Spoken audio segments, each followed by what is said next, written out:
True Crime Society podcast contains adult themes and violence and is not intended for all audiences. Listener discretion is advised. And if you'd like to skip the intro or move to any specific part of the podcast, please refer to the timestamps listed in the episode description. Thank you.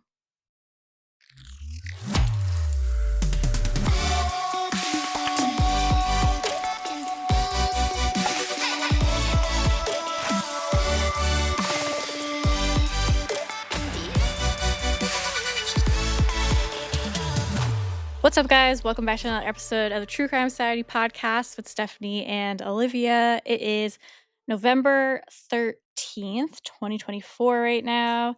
It is very cold in New York. It's funny because I was editing the episode that will come out tomorrow yesterday.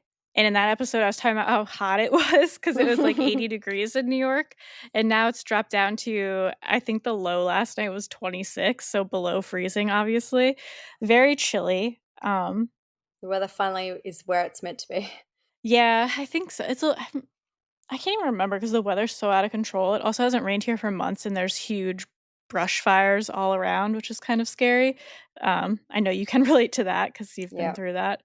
Luckily, none too close to me, but it's really sad to see.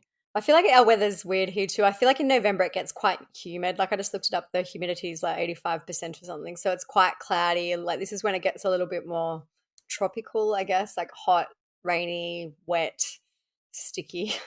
So it is quite cloudy. The weather forecast for a little while looks cloudy, but at least it's getting warmer. Yeah, and I feel like the opposite here. Obviously, I was saying with the drought and everything, I feel like it's so dry between it being cold, the drought, and just like putting my heat and stuff on dries out your skin. I'm like, man, I need to drink gallons of water because I feel like crusty. Yeah.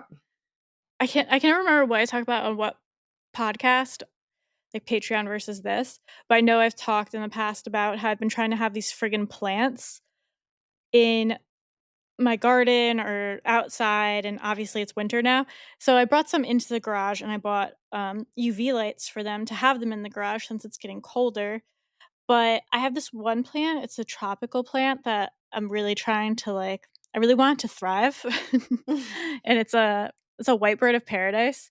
And I was looking it up because I was like, it's getting pretty cold out.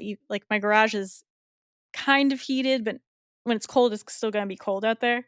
So I looked up the temperature of what it should be for the plant, and it says that it shouldn't really get below 60 degrees. I was like, yeah, my garage is definitely not going to be 60 degrees when it's 20 degrees outside. So I was like, okay, let me go bring it in. And this was while I was trying to also edit the podcast episode. My ADD kicked in and was like, what about this plant? So then I go get the plant, bring it inside. Immediately, Peep and Fresh Butt are like, let's go check out this plant. Because they love to bite a plant. One thing they're going to do is bite a plant. So I immediately go over, they're sniffing it, trying to bite it. And I was like, let me Google this. So of course I look it up and it says it's mildly toxic to cats. Like it's not going to kill them, but it'll hurt their little tummies. Yeah. Which I don't want either because, I have a shag rug in this living room that I just got that Fresh Butt already has thrown up on twice. These cats, they just throw up in the worst places. I don't trust them. So I was like, all right, I gotta bring it back outside. Brought it back outside, and then I'm still like, it's gonna die though. What am I gonna do? It's grown so much since I first got it. I don't want to just let it die. I'm sure most people are like, don't you have a place where the cats can't get it? I really don't. So I was thinking, and I was like, all right, I know what I'm gonna do. I'm gonna bring it back in, and I'm gonna just put it in my bathtub and close the curtain, and the cats will never fucking know. And that's what I did. They'll and the cats investigate. had no idea. I was nervous because maybe they're gonna smell it, they're gonna see me bring it in, and they did, but they're just so dumb. They have no idea. So it's in my bathtub right now, but I'm like, it still needs sun, so I don't really know what I'm gonna do.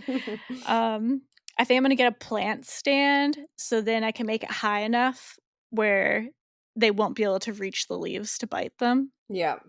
So that's my plan. Or if anybody has any tips on this tropical plant, I was like, should I get a heat lamp and keep it in the garage? But I don't know. It's like, what did I get myself into? You're a good plant mum. I'm just like, whatever. You can fend for yourselves, and if you survival of the fittest with my plants.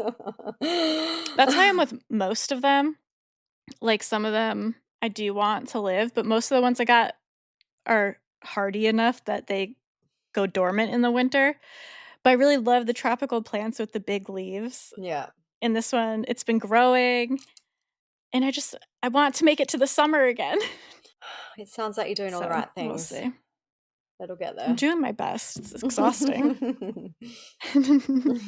What's going on with you? You said you had a fun weekend plan? Yeah, so I just thought this was a fun little thing. So every year we go away with a group of my friends, one group of my friends, and basically we all take a turn to organize it. So when it's not your turn, you don't know anything really about where you're going. It's a surprise up until you get there, essentially. So we're going on Saturday, and we've been told like what the weather is, what we need to pack, but that's it. So I don't even know anything else, which is so exciting to me because I am the organizer in the family. Like I usually plan the itineraries, I know where we're going, but I don't know anything. So like I know that the weather is not going to be it's going to be not too hot, not too cold. We don't need any really fancy clothes. It was like leave the heels at home, but maybe bring some wedges. What's, like, the furthest away you could go? Like, could it be, like, really far away? It's more than 1 hour from where we live and less than 3 hours. So it's Ah. not interstate. And we're driving, so it's not flying anywhere. So, but Interstate, triggering word. yeah. Yeah, I'll talk about that in a minute. So it's not to another state, it's in our state, but so I know like I kind of know the general radius of where it could be. Like it's a very big area, but so and I feel like Mhm. also we try and go a new place. So I don't know, I'm assuming it's probably somewhere we haven't been as a group because we've been doing it for a few years now. Anyway, I don't know. I'll keep you updated in the next episode. But and they said bring your swimmers, which are like a bathing suit and a towel, and don't forget your sunnies. Mm. So that sounds like there might be a pool or a beach. So that's exciting. But I will keep you guys That's posted. fun. But yeah, what the interstate thing that we laugh about is, well, I learned this. I just assumed interstate was a global term. Like here they say like, so where are you going to go? Like if I was traveling from New South Wales where I live to Queensland, which is another state, I would say I'm going interstate.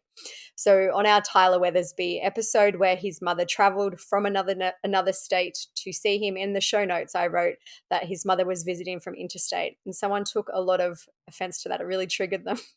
And they were like, do you even proofread? How can she visit from the interstate? And I'm like, I didn't say that. I said she visited from interstate, like another state. And even there's like, I looked it up and I'm like, have I made this up? But like, I just feel like it's maybe more of a British English term and not so much a US English term. I know it's not as commonly said here, but I feel like most people know the phrasing. Yeah. Um, And because I was like, did I make a typo and put the interstate? But when I read it, it said just interstate. I'm like, I didn't say the interstate. I said she's visiting from interstate, i.e., another state. Oh my gosh, I just yeah. didn't realize that was a new one for me. That I just assumed that was the other word. I always assume that everyone knows, and I feel like you guys don't use it as often as fortnight. Yeah, I mean, people should know what it is. Yeah. But like even I posted an article in one of the groups the other day and they're like, and someone commented, for anyone who doesn't know what a fortnight is, it's like a 2-week period. And I'm like, oh, that's just one thing I always forget, mate. That's just must be more of a British English terminology. Yeah, Taylor Swift knows what it is, so. yeah.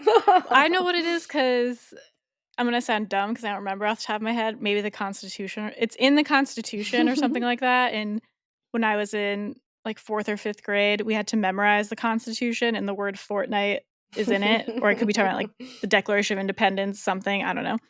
And I remember since we were younger, none of us knew what that meant. And I remember specifically our teacher explaining it to us. So I don't know. Maybe I'm just like so well educated from elementary school. It's funny because I feel like fortnight is a term we use a lot here. Like at work, we discuss like in the next fortnight. Like it's just something that is used a lot. So yeah, it's interesting how some words are picked up more by some countries and other countries don't tend to use them as often. But so yeah, so if you did see the Tyler Weathersby notes and you were like, what? That's what I meant, interstate. I meant she was visiting from another state. Yeah, like we would just say, like for fortnight, we'd just be like, oh, in a couple weeks. Yeah. Or it'd be like, oh, she was traveling from out of state. Yeah. Out of state. But Like saying like also if you said out of state here, that would also be like everyone would know, but I just feel like the main terminology here is interstate. And like even on the news, like friends, example, if they're talking about like there's heaps of holiday flights delayed and stuff, they'll be like the interstate travel is blah blah blah. So it's very commonly used here, but I have now learned that that is not always the case. So before we get into the episode, we're going to hear a word from our sponsor, Skylight Frames. It's almost holiday season, and I know sometimes it's so hard to stay connected with people who are far away. My in-laws and my sister-in-law and my niece and nephew, they live in New Zealand. I know that sometimes when you have family who live apart from you, you want to stay close, and that's hard. And I feel like Skylight Frame is such a good gift to give to them. You can upload photos straight away, current photos, so they can see what your kids are up to. You can see what they're up to. It's almost like a conversation via photos, and we absolutely love our Skylight Frames in our family. So we've got the perfect gift for you. Skylight Frame is the touchscreen digital photo frame that your whole family will love. You can upload thousands of photos with your phone and watch them appear in seconds. It's so easy to use. Setup takes less than 60 seconds, and you can add photos straight from your phone from anywhere. It takes a tap on your phone to send new photos to a frame across the country, overseas, anywhere. It's the fastest, easiest way to keep loved ones in the loop, and they'll feel so much more connected to you. And I think it's so much better than using social media. I have a similar situation to you where my parents live like a 10-hour drive away from me and my sister now. My sister just had a baby, so she doesn't always want to upload every picture of the baby to social media for everyone to see. So it's nice to be able to send them straight to the frame that my parents have. So then they pop up as a nice little surprise in their living room. There's also a gift mode, which makes it very meaningful. You can actually like preload it with a bunch of different memories and photos without even opening the box. So you can surprise them with some old sentimental photos or maybe some even new planned photos on the frame. There's a lot of really cool features on it. When we go to my mother's house, she loves her Skylight Frame. She's got probably thousands of photos, and the kids absolutely love it because it's like a little slideshow. They watch, they're like, oh, remember Mhm. that, remember that. You know, and there's photos We when do they the were same thing. babies. So anyway, it's just, I really think it's a fun gift. Who wouldn't love it? And now's a special limited time offer for our listeners. Get $20 off your purchase of a skylight frame when you go to skylightframe.com/society. That's SKYLIGHTFRAME.com/society. Get $20 off your purchase now at skylightframe.com/society. All right. So yeah, there's just one other case update that we wanted to quickly mention before we get into the main episode. In May 2023, so nearly 18 months ago, we covered Madeline Kingsbury's case. You may remember that she was missing. Basically, I think that she'd left to take her kids to school and just never came home. She was missing for around 68 days before her body ended up being found. So if you haven't listened to that episode, go and check it out. But her body was found, and there has been an update that her ex-partner and the father of her children, Adam Fravel, has been found guilty of her murder. Their trial has just happened. At one point before her death, Adam told Madeline that if she didn't listen up, she would end up like Gabby Petito. So Hmm. he was found guilty of first-degree murder after the jury deliberated for only 9 hours. His attorneys tried to argue that there was no evidence of abuse or signs of a struggle at home and said they were disappointed with the verdict. So sounds like there might be an appeal at one point, but he is due to be sentenced on December 17. So obviously a good update for her family that they've got justice, but now those children have lost both their parents, which is a very sad situation. That was a sad story. But yeah, just wanted to give you that update because I know when I listen to other podcasts, I do appreciate when they give an update on something that they've covered in the past. And we do try to do that when we can. So I just wanted to add that one in. Yeah. Um, okay. Today we're gonna talk about Aunt Diane, as me and Olivia and well, I guess most people say that because isn't that what the HBO documentary is? It's There's called, something yeah, wrong there's with Aunt something wrong with Diane. Aunt Diane. Yeah. Yeah, so this is about in 2009, a woman named Diane Schuler killed herself, her daughter, her 3 nieces, and 3 occupants of another vehicle when she drove the wrong way on the Taconic State Parkway in New York. It's actually local to me, and I feel like Olivia and I have definitely talked about this Yeah. before, either in the other episodes where it just like came up somehow or reminded us of something. I would have sworn we did an episode about it, but I think it's just because Olivia and I like to randomly talk about it. Yeah. Um, but it's a very fascinating one because, as you will see, there's a lot of Conjecture about what discourse, actually, maybe, I yeah. guess. Yeah, like what actually happened.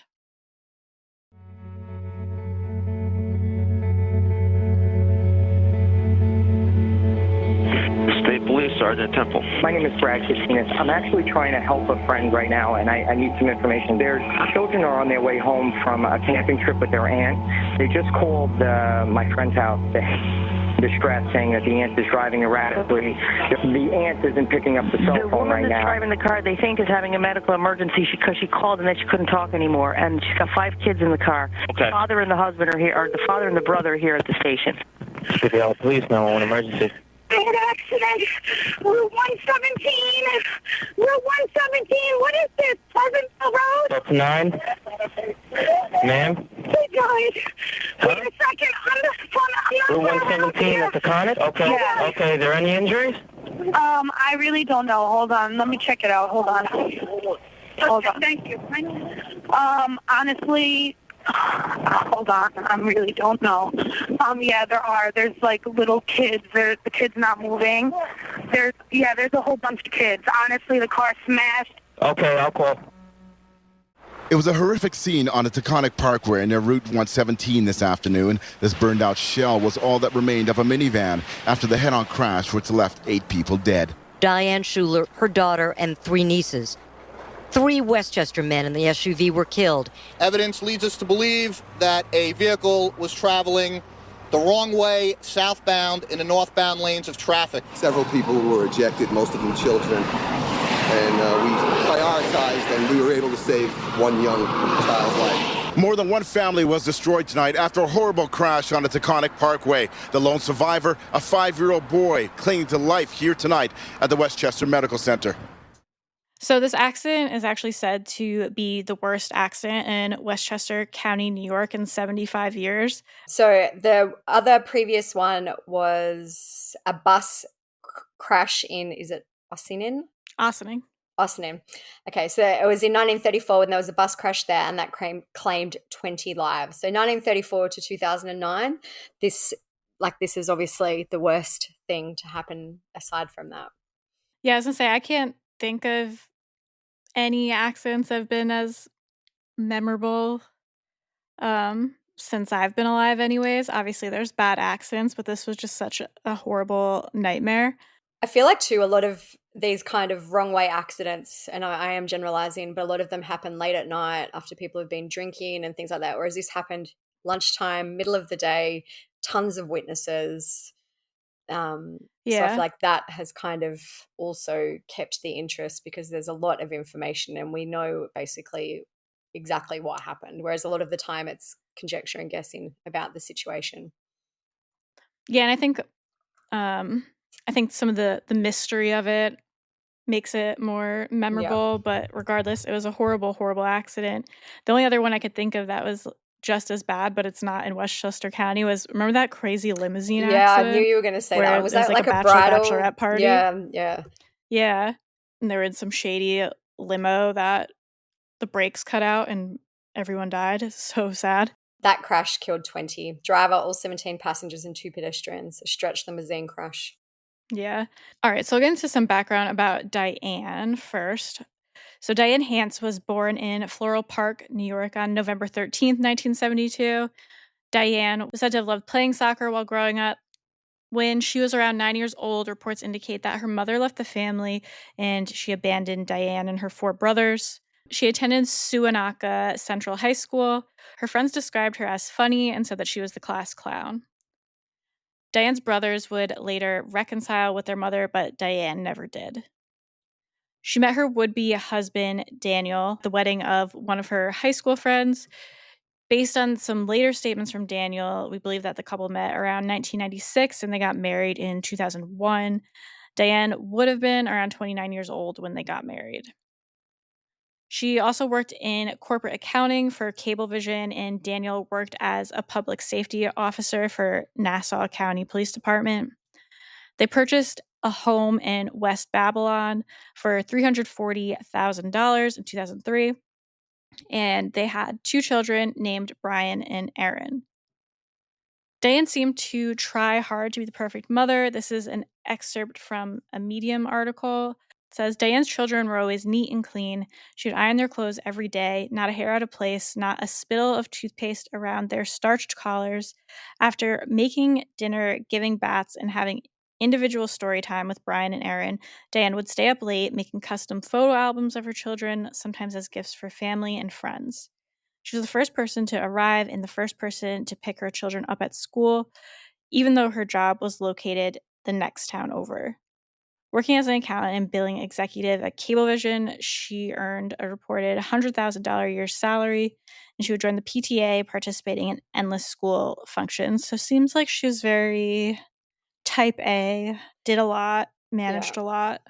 There's kind of a lot of discussion online too about how she was abandoned by her mother, and therefore she was trying to be this mother that she never had, which Like a might play superhero. into what happened, like under so much pressure. But we can discuss it as we go along.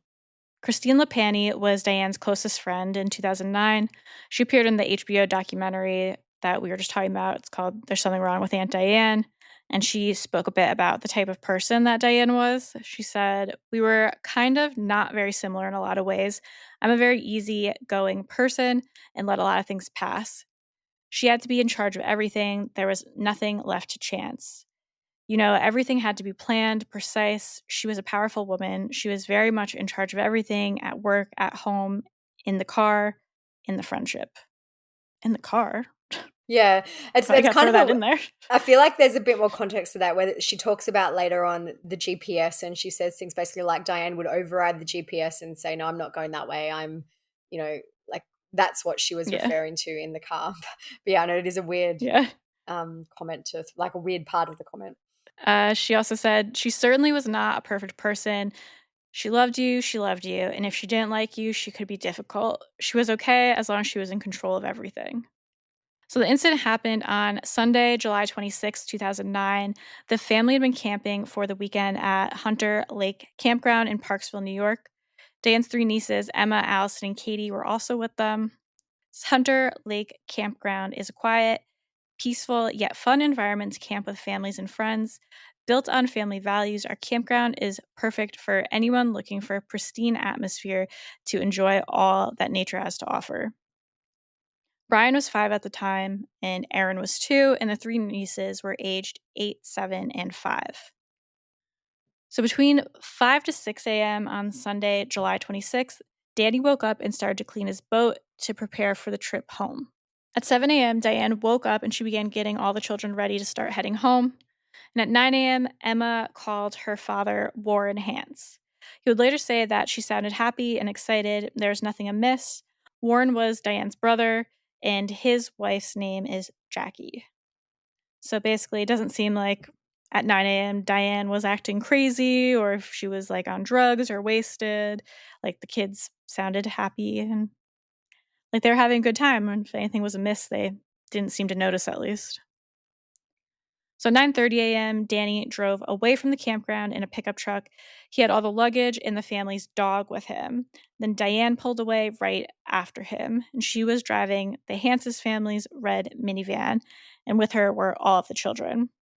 The Schuler's truck was too small to fit all the kids, so they had to borrow the minivan. So it seems like Danny had all of the belongings, since obviously there's not enough room for that many children in a pickup truck. And Diane had all of the children.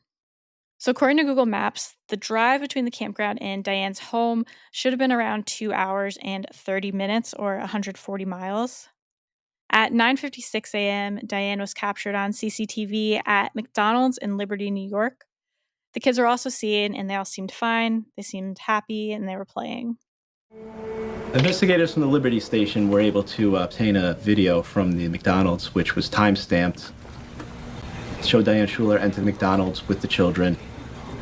We additionally interviewed the McDonald's employee who served her. He said that he did remember her and did not remember her being intoxicated or smelling of alcohol. The children were playing in the playground. They seemed to be having a good time. Through this video, we saw no obvious signs of intoxication. Before we get into the rest of the episode, we have a quick word from our sponsor, Uncommon Goods. Spark something uncommon this holiday with just the right gift from Uncommon Goods. I normally wait until like the last minute, but I've actually had my eye on something from Uncommon Goods since last holiday, but it is something exclusive where there's only a certain amount of it. So last year it was sold out, and this was something I really wanted to get for Mike because it has to do with one of his favorite sports teams. So of course this year I was on top of it and I was like, I'm getting it. So I already ordered one Christmas gift and I'm really excited about it because I've gotten him lots of gifts over the years and sometimes it's hard to find something new and unique. So that's one thing I really like about Uncommon Goods. It gives you tons of new ideas. My husband absolutely loves tequila. Like everyone knows as a gift, they get him tequila. And so on Uncommon Goods, I found these Himalayan salt tequila glasses. They are so cool. I ordered them for him for Christmas. I hope he doesn't hear this. But I really like, who would even think that is a thing? And it's just something that's so niche, so personalized and special. I feel like he'll really, really love it. So Uncommon Goods looks for products that are high quality, unique, and often handmade or made in the US. They have the most meaningful, out of the ordinary gifts anywhere, and they even have gifts that you can personalize. From holiday host and hostess gifts to the coolest finds for kids to hits for everyone, from book lovers to diehard sports fans, Uncommon Goods has something for everyone, not the same old selections you can find just anywhere. To get 15% off your next gift, go to uncommongoods.com/TCS. That's uncommongoods.com/TCS for 15% off. Don't miss out on this limited time offer. Uncommon Goods, we're all out of the ordinary. Witnesses said that Diane also appeared normal at that time. She purchased breakfast for her nieces and her daughter, some chicken for Brian, and bought herself an iced coffee. They left McDonald's around 10:33 a.m., and Diane purchased an orange juice for herself for the road. At 10:46 a.m., Diane stopped for gas at the Sunoco gas station, which is also in Liberty. She can be seen there on CCTV, and this footage has been looked at a lot as kind of like the last sighting of last her images. publicly before Yeah. this happened. So a lot of people have broken down this footage frame by frame, trying to interpret any move she made. So there's no audio on the footage, but it's been reported that she asked the clerk for gel cap pain relievers, and the store didn't have any in stock, so she didn't make any purchases there. She got on the road again around 11 a.m. The clerk said that Diane appeared normal at the time. There's been some discussion on the footage of the minivan pulling out from the gas station. Some people think that she may pulled out a little aggressive or hastily. At 11:37, so like a little less than an hour later, Emma called her father, Warren, on Diane's phone. She said they were running late because of traffic. By this point, they should have been almost home. Warren spoke quickly with Diane and said that there was nothing unusual about the call. So sometime between then and 12 p.m., witnesses reported seeing the red minivan driving erratically on Route 17 in Orange County, New York. At 11:45 a.m., an eyewitness said that someone matching Diane's description was hunched over as if they were vomiting. It was like on the side of the road, right? Yeah. There was 2 separate sightings, I believe, where she was out of the car and it looked like some articles say she appeared unwell. Like it sounds like she was, looks like she was vomiting. We were traveling back on the thruway heading south.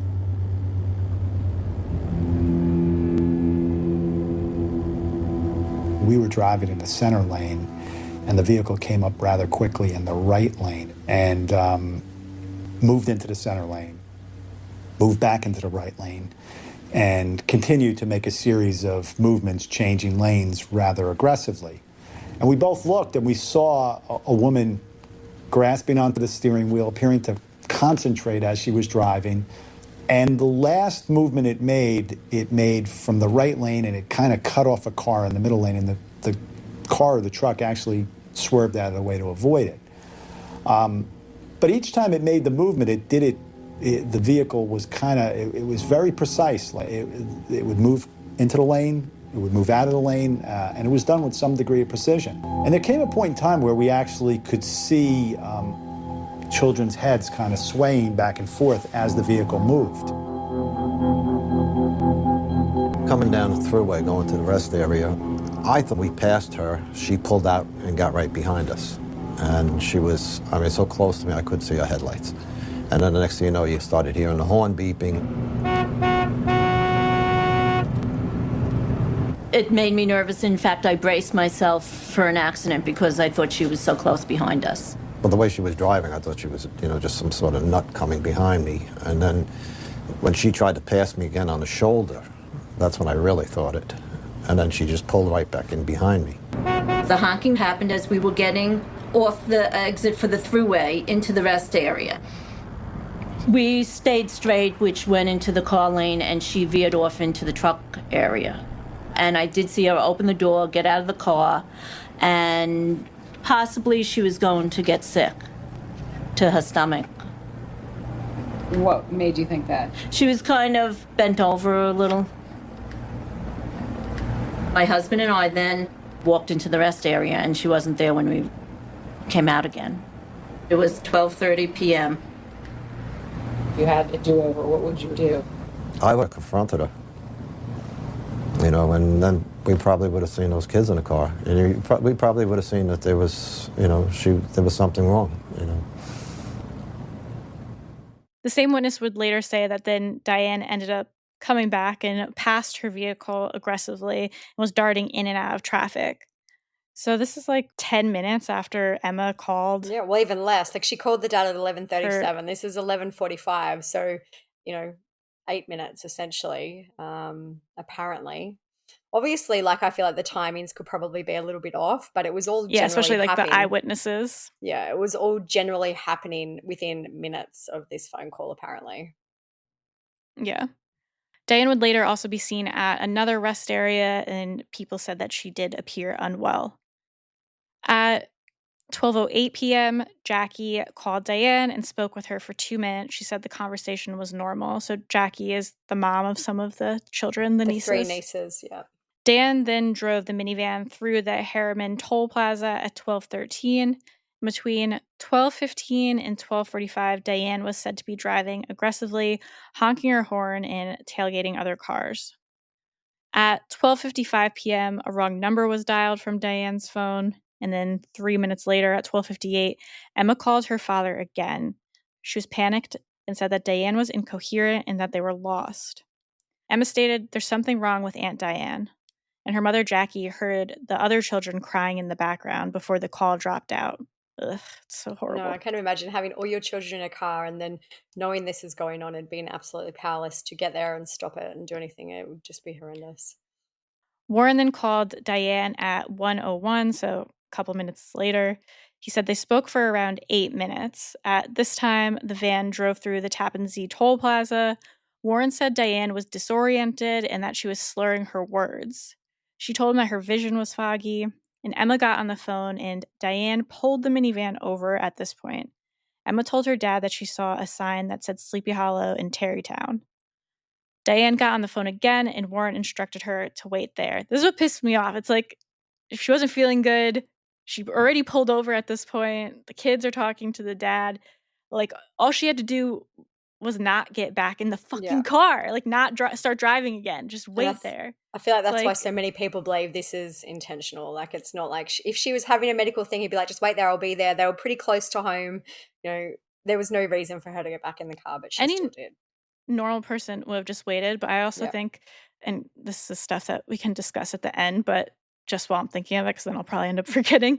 I think it also has to do with her very type A and control personality, where she was like, no, he's not going to come here and get me. I can handle this. I can do this. I'm in control. Yeah. That's what everyone said, is that she always had to be in control. So at 1:10 p.m., 4 wrong numbers were called from Diane's phone. And this makes me sad because it's just the kids panicking, trying to call people. But then also, or her, I guess. I think it might have been her because he called at 1:01. They spoke for 8 minutes. So this is literally basically 1 minute after that. So it sounds to me like maybe she was kind of fumbling with her phone and there's no reports. Emma takes it. Yeah, I don't know. It could be. Yeah, maybe. But I thought it because the one was at 12:55, there was a wrong number dialed in. At 12:58, Emma called her father. Yeah. So it seems like Diane ended up putting her phone on a concrete barrier. It was left on a concrete barrier where they were pulled over originally, and she drove away without it. Some reports say she put it there neatly, it wasn't it was thrown on the ground. It was placed on this concrete barrier, it wasn't thrown or anything like that. I'd imagine she was, they were probably sitting on the concrete barrier, leaning on it, and she may put it down next to her. Yeah. and then got back in the car and kind of forgot it was there. Then 1:15, 5 minutes later, Warren called Diane repeatedly and was obviously getting her voicemail because the phone was left behind. After 1:30 p.m., Diane turned right from Pleasantville Road and onto an exit ramp for the Taconic State Parkway, putting her driving the wrong direction down the parkway. She drove southbound against traffic for 1.7 miles, causing many vehicles to have to swerve out of her way. Just like for information about this road, I hate the Taconic State Parkway. Many people will tell you they hate the Taconic State Parkway. It is a road, it's only like 2 lanes. Well, each side has like 2 lanes for the most part. I mean, maybe where she was, it opened up in some places, but it's just like a very twisty, narrow road. There's parts of it there's parts of it where there's no shoulder at all, so you can't even pull over. It's just very twisty, goes through a lot of woods, more like hilly areas, and it's just a road that people in general drive way too aggressive on. Yeah. So just a little bit bad. It's not like it was this like straight, nice, easy to drive on highway. It's just like a horrible road. I always try to avoid it. So many people called 911 and honked their horns at Diane. Diane was said to be staring straight ahead while driving with intent, and the car was traveling at least 85 miles per hour, which is crazy fast for that road. The speed limit is 55. So even when I'm driving on it, like I will go faster than that. But there's some spots where it's so twisty and narrow where you really just like can't go that fast. One witness said it was like playing chicken. I mean, she was going straight on the road. We saw something coming at us. We reacted. We moved. She had no reaction at all. She didn't stop. She didn't slow down. She didn't move. I thought it was somebody dead set on killing themselves. It would also be a road in a lot of parts where it would be hard to get out of the way quickly enough because of how narrow it can be in parts. And there's a lot of hills, so even if there's like a hill there, you might not necessarily see someone coming at you from the wrong way right away. I just think it's so scary, the idea of wrong way driving. Like, you just can literally do nothing about it. If someone is coming at you that fast, what can you do? It's terrifying. Yeah, especially on a road like this, it's really scary. At 1:35 p.m., Diane crashed the minivan head-on into an SUV that was carrying 3 men. There was Guy and Michael Bastardi. Guy was 49 and Michael was 81, and their friend Daniel Luongo, who was 74. The men had been on their way to a family party. The 3 men, Diane, her daughter, and 2 of her nieces died at the scene. Brian and the 1 niece were severely injured. Another female child would later die in the hospital. 2 other people in the 3rd car also sustained injuries as well. So the 3 nieces died, her daughter died, Diane died, and the 3 men in the car. The only one, I think there were some other cars where people were injured, but out of kind of Diane's group, the only one to survive was Brian. Bypassers started to call 911. There's a bunch of clips online. We might put a few in here. I'll just read out one of them. It says, there's an accident, Route 117, what is this, Pleasantville Road? And the person says, like, so anyway, they're kind of panicking. They said, I'm not from around here. What's going on? And they said, there's been an accident. And the 911 operator asks, are there any injuries? The person says, I really don't know. Hold on, let me check it out. Honestly, I don't know. Oh yeah, there are. There are a bunch of little kids. The kids aren't moving. There's a bunch of kids. Honestly, the car is smashed. The car is missing pieces. It's really bad. The kids are bleeding. So there are, I guess, crime scene photos out there. There's photos of Diane. There's like, it's horrible. It's carnage. Like, there's no other word to describe it. State Police 911. Oh my God, Dad, I'm shit, big accident. What road are we on? What mile mark are you at? What road are we at? What road is this? Pleasant Road. What? Hold on, stop yelling. Oh, so bad. 911. Listen, I'm an City New York City police officer. Okay, are you out at the scene right now? Yes, I'm at the scene. Okay, are there any injuries? No, we have fatalities. Fatality at the scene? We have okay, stay on the phone with me. I'm going to give you EMS, okay? Hold on. Okay. So an ambulance too, we have a possible car fire. Go up and blow up as well. So there's a car fire and a fatality? Yeah, there was numerous fatalities. Numerous fatalities? We have one. This is at 4.1 northbound on the Taconic, 60 control. I've talked about before, one of Mike's good friends and my friend actually saw the aftermath of the accident, like right after it happened. He said that he saw like the fire. He said it was a huge fire, and that he felt like he could smell like the bodies burning and stuff, that it was pretty traumatic to see. Even the people who ran to help were so brave because, like, yeah, it would have been smoke, fire. They were so brave to run in and try and help the kids. A lady was screaming in Spanish. There was kids in the car. So I went down the hill with this other fella, and we were trying to get the door up. The door wouldn't open. We couldn't get the sliding door. We were looking for the driver. We couldn't find her. The car was fully engulfed in the front.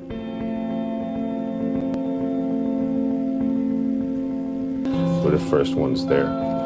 And we just kind of circled the car, checking the doors. He checked the other side. I checked the driver's side. It was locked. I went around and then ended up breaking the passenger side window to unlock the door. We finally got the door open. That guy I was with, he opened the door, and her body fell on top of our legs. She, like, rolled into the two of us that were standing there. And we literally had to step over her to reach in for the kids. And then we were just concentrating on getting the kids out of the burning car, where they were piled on top of each other. One of the fellas handed me the girl. I laid her down on the grass, put my head on her chest to hear her. I talked to her. I prayed to Jesus to help her wake up. So please make her wake up. She won't wake up. So 2 men who ran to assist at the scene said that they found a large broken Absolute vodka bottle in the driver's side of Diane's vehicle. Police did conduct autopsies, and they found that Diane's blood alcohol content was 0.19 and that she had 0.19%, and that she had 6 grams of alcohol in her stomach that had not been absorbed into her blood. So I guess that indicates it's fairly recently consumed alcohol. The legal driving limit in New York is 0.08%. Someone on Patreon did say in maybe a book that someone wrote that they were able to tell that the alcohol in her stomach that hadn't been absorbed was the vodka. I haven't seen that, but that would make sense. Yeah.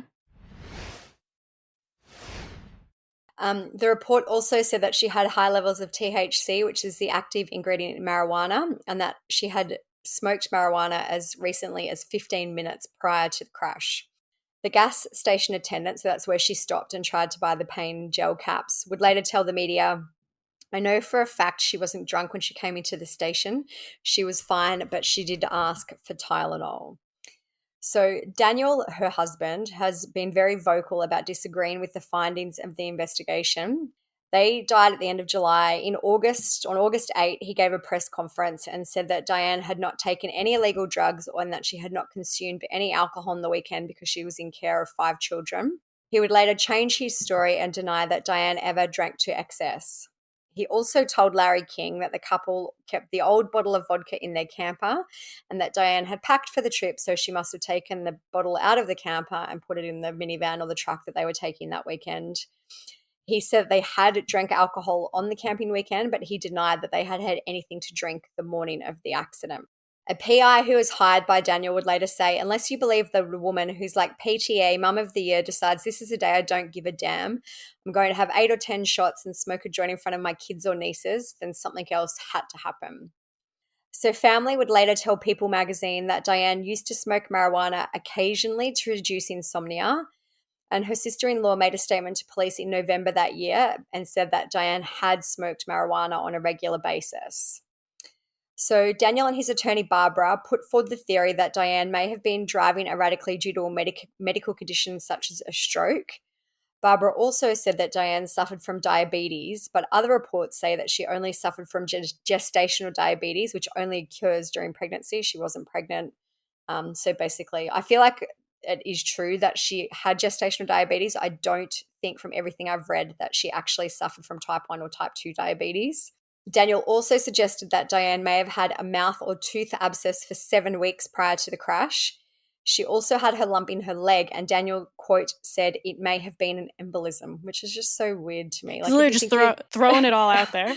anything to do with the brain and like something that would cause a very sudden medical event. Like, if you think you have an embolism in your leg, you should be going to get it You checked. should like get that taken care of. Yeah. Yeah.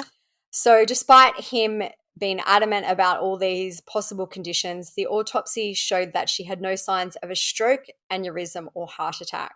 Daniel also announced that he wanted to have Diane's remains exhumed to perform hair tests. He kind of argued that there wasn't enough testing done. He wanted to get her remains exhumed. In July 2010, it was said that he had accepted a $100,000 offer from a film company to record the exhumation for an HBO documentary. The money was meant to be placed in a trust for Brian. Even though this is now 14 years ago, as far as I can tell, she has never been exhumed. If she has, the results have never been made public. It wasn't included in the documentary, I believe. But that was kind of all happening at around this time. He was adamant he wanted to get it retested. In 2010, the New York State Police issued its final report on the accident after almost a year of analysis. They upheld the previous toxicology findings that said that Diane was highly intoxicated and that she had high levels of THC in her system at the time of the accident. So Daniel basically kept denying that Diane would have ever been drunk or intoxicated or high when she was driving, and this really angered the family and friends of the victims, which is totally understandable.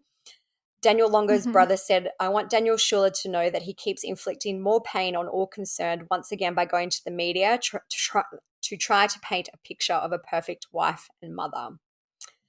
So in August 2010, which is just over a year after the accident, the crash was ruled as a homicide due to Diane's negligent driving. The Westchester County District Attorney Janet DeFiore said that no charges would be filed on the incident because Diane was the only person responsible for the deaths. She said Diane Schuler died in the crash and the charges died with her.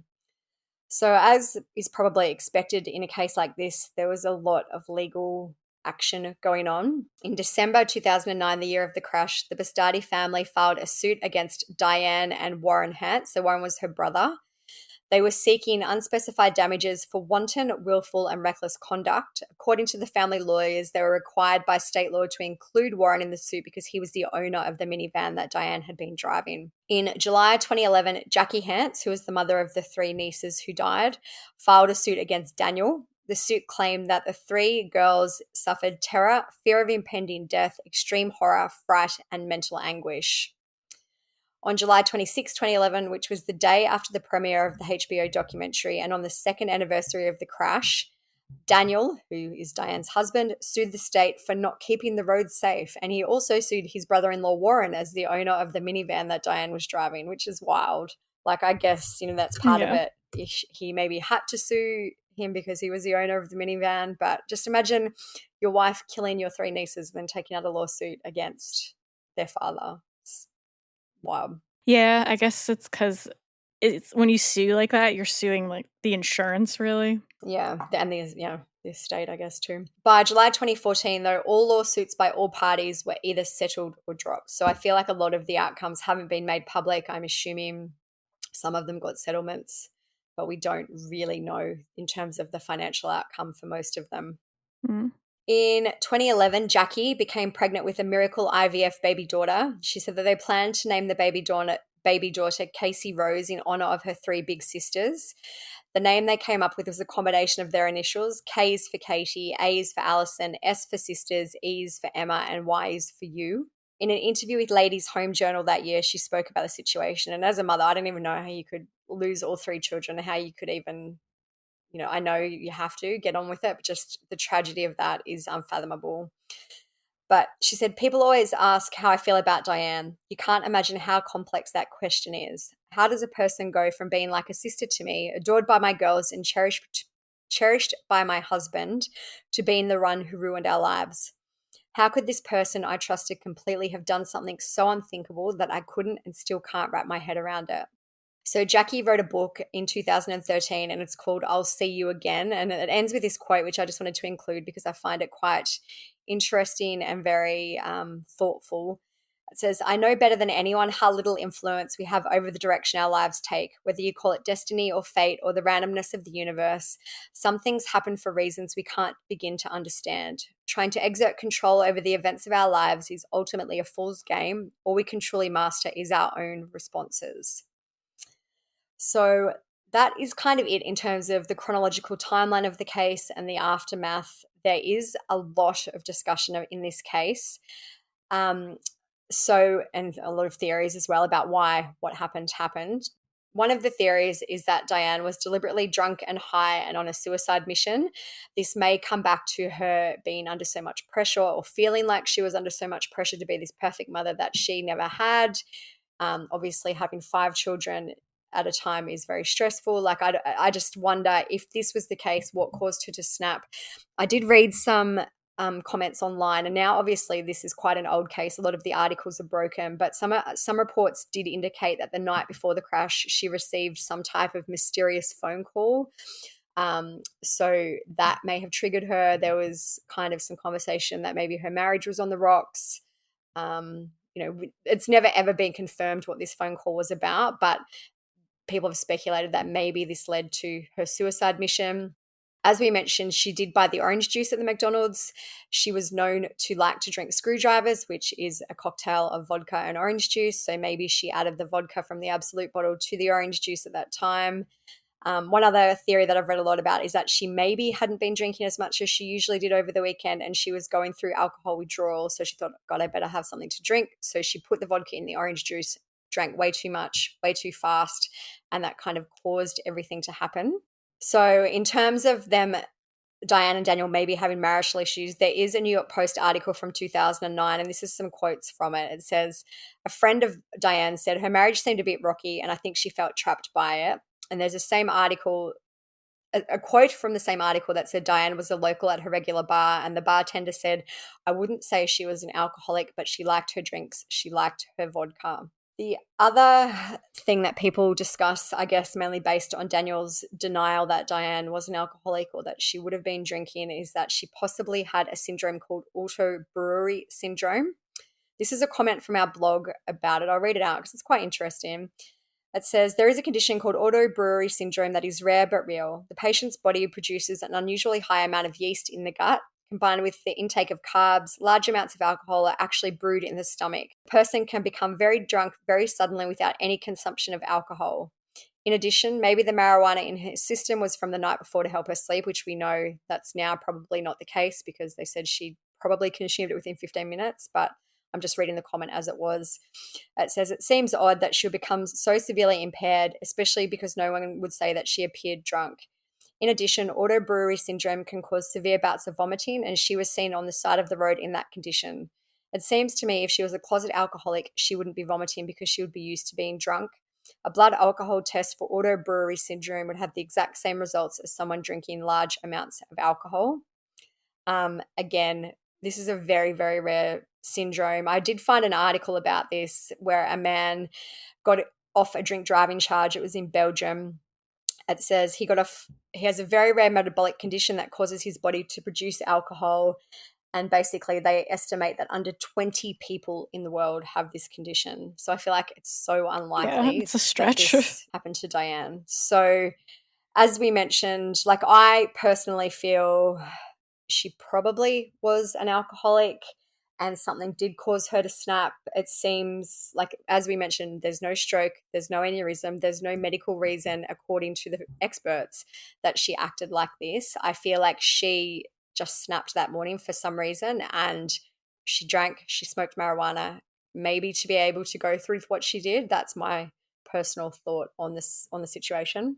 Yeah, I agree. I feel like considering her personality type, like I mentioned before, that she was very type A, like to have everything her way, was probably wanting to control a lot of things. So I wonder if just with probably a crazy weekend with a lot of kids, packing everything up to go was probably kind of annoying and frustrating. The kids, maybe they were a little annoying in the car. There was traffic, they said. It seemed like she did have some road rage before the incident where she was driving aggressively, it was beeping. Like I said, driving on Taconic is really annoying and a stressful road to drive on.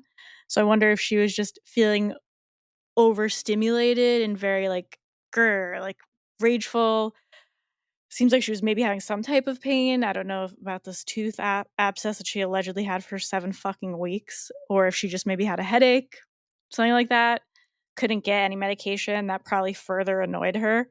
And then wanting to take the edge off. Maybe she did have some vodka in her car, did have marijuana on her, clearly. Maybe thought she would just take a hit of the weed and she'd be fine to drive still, and maybe that would relax her a little. Maybe it didn't work fast enough, so then maybe she's like, oh, let me just have a little vodka, because it seems like she clearly had the vodka Yeah, with very her. Accessible. well, I mean, like, she had it not that long before the crash because it was still just like in her stomach. It wasn't even absorbed or anything yet. Yeah. I just think all of the evidence makes it seem like, yeah, she did drink and smoke weed, and maybe just like the stress of being such like a type A person maybe made her kind of snap in a way. But I don't think that it was the auto brewery thing. No. I think her husband like does seem, I would say, annoying, but I try to have empathy where I No. could understand maybe I guess wanting to the other- defend your loved one. And also, you have to remember too that Brian, her son, is still alive. So you don't want to be out there being like, "Yep, she was an alcoholic. She did the wrong Like, thing." And trash also, for garbage. legal reasons, you wouldn't be doing that either. Like, I guess That's true too. it's in his best interest to try and find another reason for her doing why she did. But I just feel like it's unreasonable, and there's absolutely no evidence. He carried on to about it for a suspect. long time. Yeah. Like, it's gotten to the point where it's like, shut up about it already. Yeah. I did copy this comment from Reddit, and it goes along the lines of what you've been saying. I found it was quite interesting. It says, one final point, Diane was one of those perfect, people-driven, successful in her career, energetic, hyper-organized, cheerful, and likable. In fact, she seems so perfect to me that it suggests she was putting up a front. This is not uncommon. Sometimes people who seem to have everything going for them on the outside are the most miserable inside. This personality type fits a certain type of suicide. This type of person feels compelled to create the perfect facade to stave off the panic within. That Diane never seemed to share with anyone her deepest feelings, and that she never reconciled with her mother suggests that she may have had a real dark side. So obviously it's just a Reddit comment, but I feel like a lot of that makes a lot of sense. I do think she bought the orange juice at the McDonald's to mix with the vodka. Makes sense to me based on her preferences for what she liked to drink. She had the vodka in the car, in the driver's seat. It wasn't like it was packed in the trunk of the car. She had it there ready to go. I just feel like something must have happened and she just had enough. And you know what? This happens every single day. It happens in murder-suicides where mothers kill children or fathers kill children. Just one thing can be enough to push someone over the edge, whereas on another day it might not have been. But that day something happened, or the night before something happened, and she had just had enough, I think. Yeah, I was going to say too, but then I forgot. But I bet she did drink more than people thought she did, because people like that are generally better at hiding it. Kind of, not to say like she was a functioning alcoholic, but, you know, just like, just a little, like a glass of wine every night to take the edge off and stuff like that. So again, I don't think her husband's like a bad person for wanting to defend her, but at some point it's like, read the room. Like, you're just hurting the rest of the family who have been hurt enough by this. Yeah. It's time to just like be quiet about it and stop being like, I need to prove that she didn't do this on purpose, or that she wasn't negligent, that something happened to her. Like, just, we need to move on. Like, she messed up clearly, I think, and that's that. The other thing I found kind of interesting too is that she went to the gas station and she asked for gel cap pain relievers. Like, if your tooth abscess was that bad, or if you were in, like, maybe she just had, like, maybe that does go along with the alcohol withdrawals and she just felt really shitty. But if you were in pain, wouldn't you just take whatever they had? Like, I don't know, maybe she had an issue with taking tablets. There could be reasons for it. But I just feel like it's interesting that she only wanted the gel caps and then she didn't buy them when they didn't have it. So that indicates to me, A, there was not that much pain. Or I don't know, it just seems like a weird. Maybe she went in looking for something else. True, because they definitely would have had like some type of ibuprofen, I would imagine. I've never been to like a gas station where they didn't. I just found it interesting because they've always been very specific that she requested gel caps, and she was told they didn't have them, so she didn't buy anything. So I just found that kind of an interesting point too. We did ask on Instagram what people thought about this. I'll just read out some of the comments. It says, I think she was a functional alcoholic until she went too far on the drinking of the day on the crash. I think she was drunk or high and went into some sort of psychosis. May have had a rough day, relapse from years of not drinking, couldn't handle the amount. Some people have said drugs, but the only drugs I believe that were found in her system was the marijuana. So I don't really think it was probably any other drugs. Someone said, I think someone put I think possibly something was put in her drink before she left, which is interesting. Or she had a medical problem. Alcohol-induced psychosis. Closet drunk who thought she was okay, probably drove drunk all the time. So most of the thoughts go along. And then someone else said, I think she may have struggled with her mental health, may have been bipolar. Again, could have been. And that she was just under so much pressure, or put herself under so much pressure to be this perfect mother, career woman, doing it all, and one day just couldn't do it. Yeah. I don't see how someone would think like something got put in her drink, like where at McDonald's. Yeah. And after hours, like everyone said that at the McDonald's she was fine.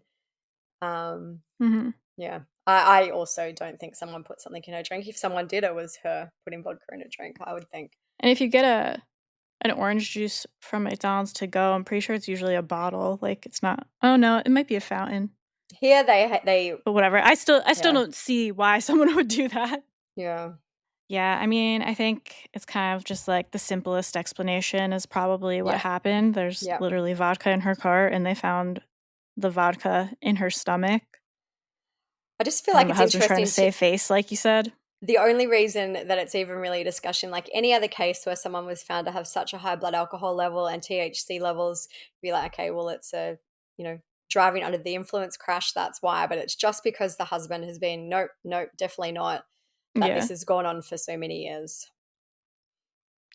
Yeah. And I mean, to be fair, he might not have known how much she drank, and it she might not have drank a lot. She could have just made, honestly, a dumb decision in the moment. And to him, it probably does seem out of character, I'd imagine. I always randomly look to see if the son has ever spoken about it. I doubt he will, but or if he even remembers anything. So I think he was 5, I think we said at the time. So now he'd be probably nearly 20. Is that my maths all right? But yeah. I have never seen him speak, and I am assuming he probably never will. I would understand that. Yeah, just personally, I just wonder if he remembers anything, what he remembers. Yeah. Or if he really doesn't, because he also got a brain injury after that too. Yeah, so he would be 20 now, 20-ish. He was 5 at the time. It's been 15 years, so that's really it for this episode. Definitely be interested to hear what you guys think. Unless it's auto brewery syndrome, then I don't want to hear it. I don't want to harp on about it, but fair enough if it was more common. But 20 people in the whole world have been diagnosed with this. I feel like there's no way she had that. Yeah, and there's literally alcohol in her car. Yeah. But yeah, would be interested to hear what other people think about this one. So let us know either in the Spotify comments or on Instagram. So everything will be on the blog at truecrimesocietyblog.com if you want to read more about it. And again, for those interested, the documentary is There's Something Wrong with Aunt Diane on HBO. Make sure you're following us on Instagram. That's where we're always posting the latest crime stories and all that. If you want to stay up to date with everything, and if you want to see what we're up to, you can follow us on our personal accounts. Mine is StephSum_, Olivia's TCS Olivia.